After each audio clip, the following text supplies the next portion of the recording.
Okay, you guys wanted a part 2, so here you go. Solarballs Arc ranking video part 2. So if you haven't watched part 1, I recommend you go watch it. I'll put a link in the description. But yeah, if you forgot, the tier list is gonna go from F to S+. S+ means that it's absolute cinema, and F tier means it's freaking garbage.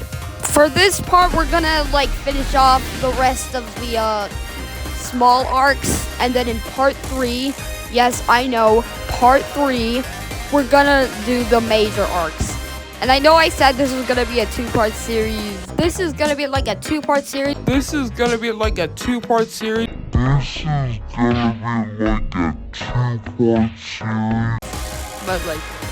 I'm sorry, there's too much. Please don't unsubscribe. But anyways, let's begin.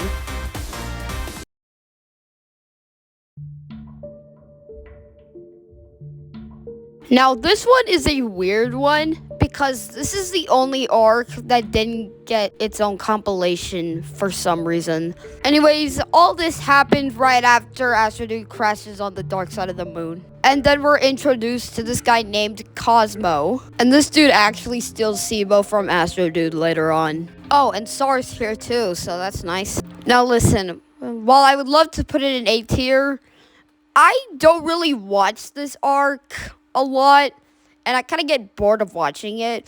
Don't get me wrong, it's pretty good, but I think I might give this a B tier. It's not bad, it's just okay. Dude, the face Mercury makes at the beginning is so funny. I'm winning this round! You sure about that, Venus? Even after I play this?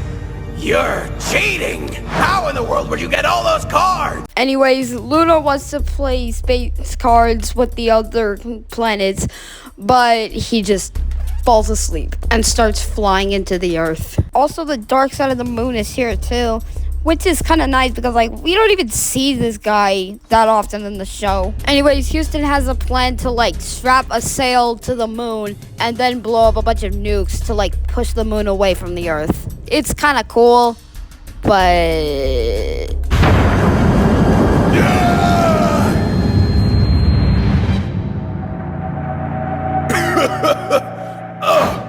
What was that? Hey, Moon, are you alright? Are you still asleep after all that? now it would seem that all hope is lost. But then, Oh, that's why I felt so itchy. We just need a little... What? Where? Huh? anyways, this was another really good arc. It could actually get pretty cinematic at times. So I will be giving this arc an A+. Now, although most of the arcs were about Astro Dude and the Earthlings, this one is entirely focused on the planets. Finally. Anyways, the sun is tired of everyone leaving their orbits, so he decides to change their orbits to make them based on size from smallest to biggest. Okay, and for the third spot, we have Venus! What? Venus? Sorry, Earth. Now go to your new spot. But, my Earthlings! They'll figure it out. Maybe they can build their silly space colonies and avoid extinction. But... Anyways, we can see that the Earth is freezing and Neptune is a lot smarter, which is kind of strange because Neptune usually has short-term memory loss. Hi, Neptune. This orbit ain't so bad. Whoa! What happened to you? It seems my new orbit allows me to turn around the sun at a faster speed. That and the fact that I'm less lonely may explain why I'm less, peculiar. Speaking of that, we cut to Jupiter near the Kuiper Belt, who is losing his mind. Am I okay? I don't know, Saturn. Do I look okay? No. Then why ask? I don't know. This orbit is doing something to you. We're so far away from everyone else. Neptune lost his mind in this orbit, and now you... Maybe we deserve this, Saturn, for what we did to the fifth giant... Hey! Shh! The others may hear. Oh, good! Maybe it's time everyone knows the truth.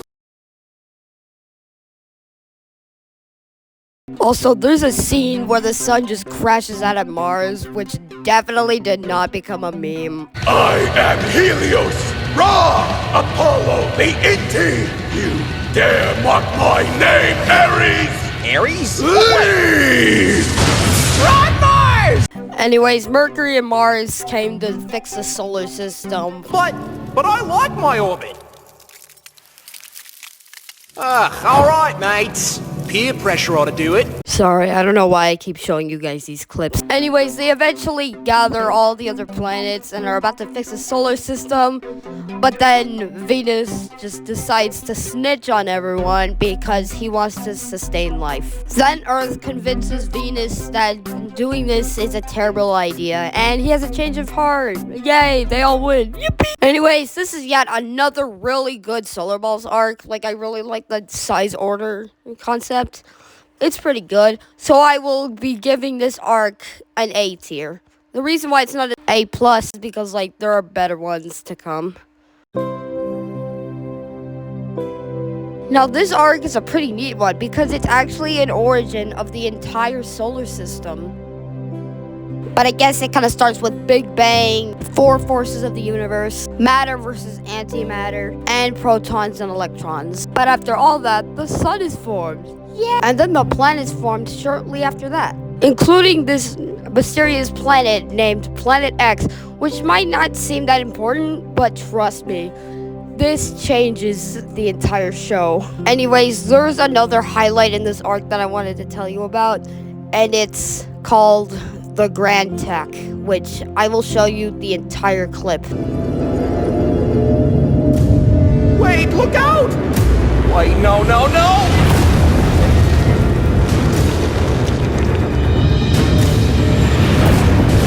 No, sorry, it's not my...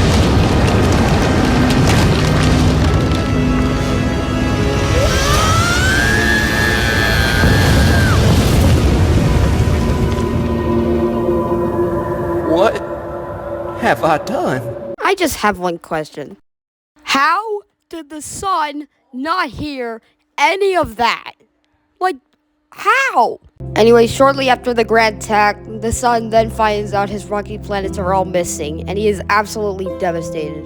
And although Jupiter could have just told the truth just to face the consequences of his actions, he says this. I tried to stop them. The rocky planets, they woke up and tried to leave their orbits. What? Hey, that's not what... Some of them crashed and some just left the solar system. Son, he's That's right! Jupiter had to leave his orbit to chase them, like the big role model he is. Yeah, Jupiter just decided to lie to the sun just to save himself, which is honestly not a bad move, but that's gonna cause a lot of problems. Anyways, this arc is insanely good. Like, I just love the concept of, like, the origin of the entire solar system. So, because of this, I will be giving this one the first ever S tier. Oh, and if you're wondering what happened to Planet X, he basically got ejected by...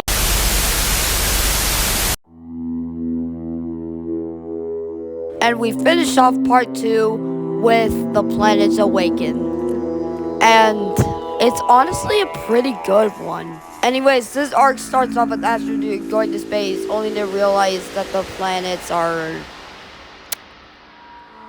kind of creepy. Also, you're probably wondering why the planets look like that. Well, remember earlier when I said that matter won against antimatter? Well, apparently there was a bit of antimatter left that kind of turned the planets into this. Also, this scene where Jupiter eats the Earth is just the most insane thing I've ever seen in this arc. In fact, this whole arc is just crazy. So, I will also give this an S tier. Anyways, that's the end of the tier list for now. And I'm actually going to show you the scores instead of just telling you what they are.